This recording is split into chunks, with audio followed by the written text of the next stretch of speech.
Good evening, and welcome to the Sleepy Bookshelf, where we put down our worries from the day and pick up a good book. I'm your host, Elizabeth, and it's lovely to be here with you tonight. This evening, we're continuing with Anne of the Island. But before that, let's take some time to unwind and relax. Take a deep breath in and a long, slow exhale. Gently close your eyes and take another deep breath and slowly feel your body relax. Keep breathing deeply, and on your next exhale, allow yourself to fully arrive into your body, into this moment, and into your breath. Now, as you find a more natural breath for you, just be here. Leave behind all the stresses of the day, all the thoughts and worries of what you need to do tomorrow, and gift yourself this moment while I recap on the last episode.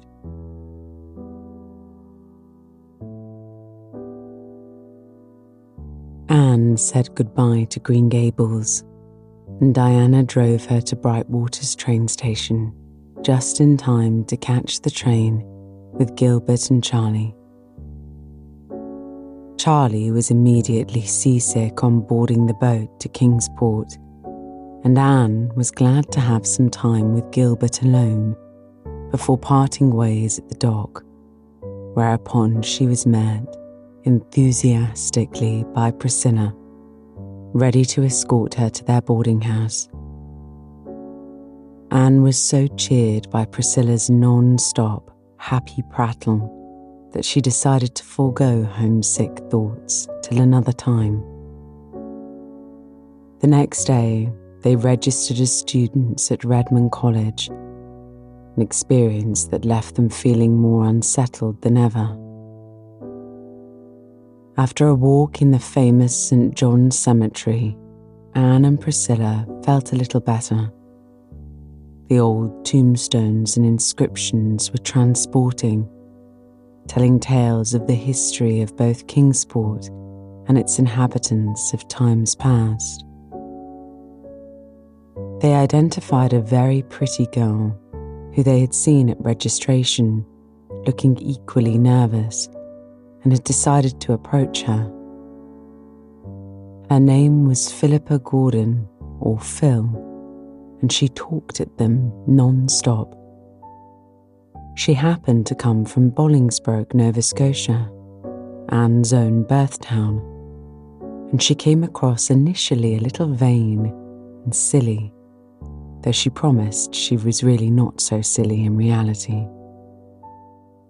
Anne and Priscilla left her feeling pleased and amused with their new connection. Tonight, Anne begins to feel more secure and settled in her new environment. So just lie back and relax as I turn to the next pages of Anne of the Island.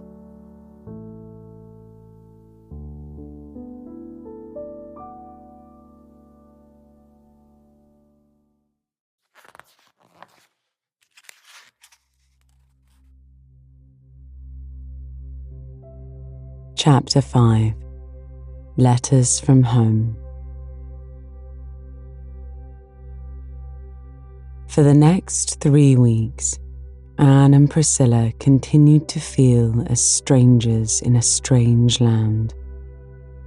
Then, suddenly, everything seemed to fall into focus.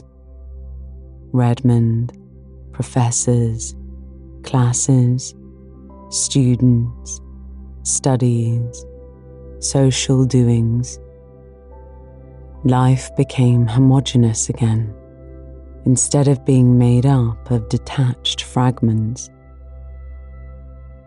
The freshmen, instead of being a collection of unrelated individuals, found themselves a class with a class spirit, a class yell, class interests, class antipathies, and class ambitions.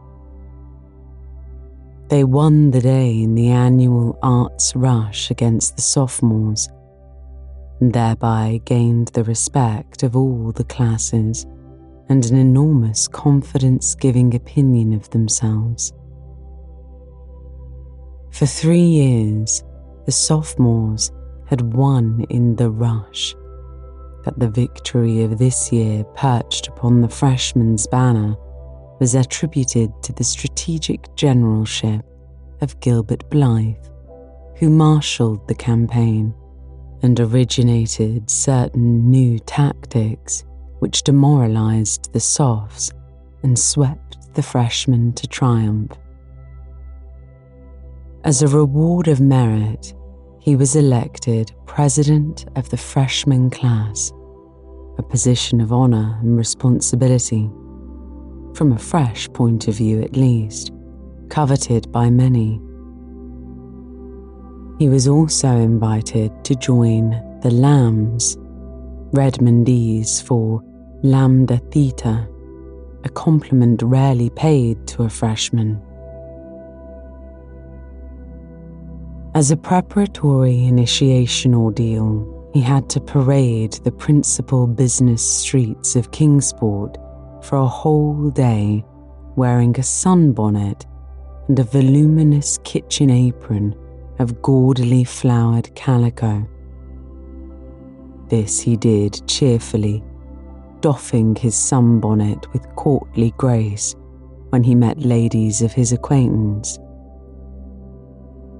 Charlie Sloane, who had not been asked to join the Lambs, told Anne he did not see how Blythe could do it, and he, for his part, could never humiliate himself so. "Fancy Charlie Sloane in a calico apron and a sunbonnet," giggled Priscilla. "He'd look exactly like his old grandmother Sloane. Gilbert now looked as much like a man in them as in his own proper habiliments." Anne and Priscilla found themselves in the thick of the social life of Redmond. That this came out so speedily was due in great measure to Philippa Gordon. Philippa was the daughter of a rich and well-known man and belonged to an old and exclusive Blue-Nose family. This, combined with her beauty and charm, a charm acknowledged by all who met her, promptly opened the gates of all cliques, clubs, and classes in Redmond to her, and where she went, Anne and Priscilla went too. Phil adored Anne and Priscilla, especially Anne. She was a loyal little soul, crystal free from any form of snobbishness. "Love me, love my friends," seemed to be her unconscious motto.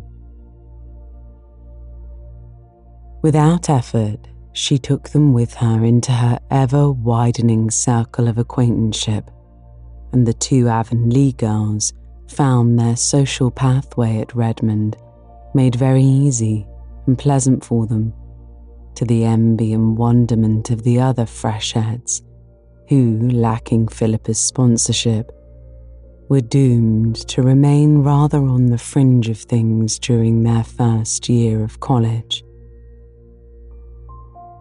To Anne and Priscilla, with their more serious views of life, Phil remained the amusing, lovable baby she had seemed on their first meeting. Yet, as she said herself, she had heaps of brains. When or where she found the time to study was a mystery, for she seemed always in demand for some kind of fun, and her home evenings were crowded with callers. She had all the beau that heart could desire for 9/10 of the freshmen, and a big fraction of all the other classes were rivals for her smiles.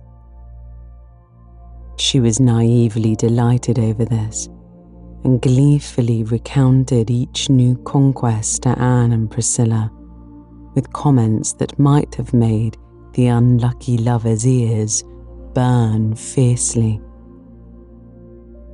"Alec and Alonso don't seem to have any serious rival yet," remarked Anne teasingly. "Not one," agreed Philippa. "I write them both every week and tell them all about my young men here. I'm sure it must amuse them. But of course, the one I like best I can't get. Gilbert Blythe won't take any notice of me, except to look at me as if I were a nice little kitten he'd like to pat. Too well I know the reason. I owe you a grudge, Queen Anne.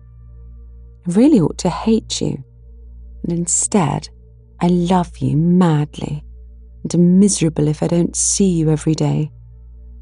You're different from any girl I ever knew before. When you look at me a certain way, I feel what an insignificant, frivolous little beast I am, and I long to be better and wiser and stronger. Then I make good resolutions, but the first nice-looking manny who comes my way knocks them all out of my head. Isn't college life magnificent? It's so funny to think I hated it that first day. But if I hadn't, I might never really have got acquainted with you. And please tell me over and over again that you like me a little bit. I yearn to hear it. I like you a big bit, and I think you're a dear, sweet, adorable, velvety, clawless little kitten," laughed Anne. "But I don't see when you ever get time to learn your lessons."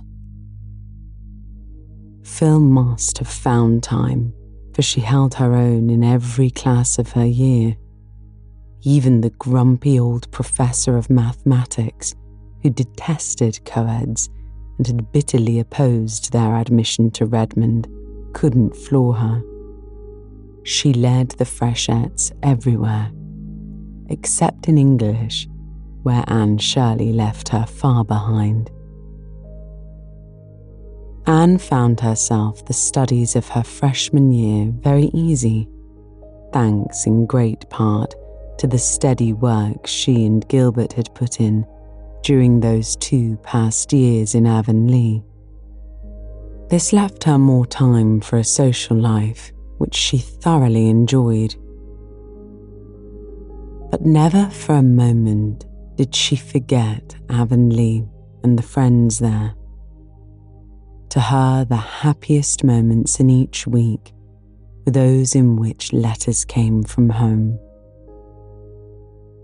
It was not until she had gotten her first letters that she began to think she could ever like Kingsport or feel at home there.